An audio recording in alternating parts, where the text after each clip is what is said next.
Уншигчдаа өнөөдрийн мэндийг хүргэе. Засгийн газрын мэдээ сонины эдийн засгийн албаны сурвалжлагч баригдах байна.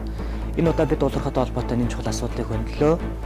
Ашиг нутгийн нөөцийн төлбөрийн 30% энэ оноос эхлэн орон нутгийн төсөвт буюу орон нутгийн хөгжүүлэх санд төвлөрдгөр боллоо. Өмнөх жилүүдэд тус орлогыг 100% улсын төсөв төвлөрдөг гэсэн. Үүнээс үүдэн уулархаг эсэргүүцэх орон нутгийн гомдол санд ихээхэн гардаг байсан. Тэгвэл дээрх шийдвэр хэрэгжих болсноор энэ оноос энэхүү гомдол маргаан одоо орон нутгийн түвшинд бол цар мушхна гэсэн хүлээлт бий болж эхэллээ. Ингэснээр одоо уулуурхаатай аймаг сумдын давуу тал бий болж байгаа. Өөрөөр хэлбэл орлогын давуу шинэ хөсвөртэй болж байна. Үүнээсээ хамааруулан аймаг сум өөрийнхөө тулгамдж буй асуудлыг шийдэх мөнгөний хөсвөртэй болж байна гэсэн.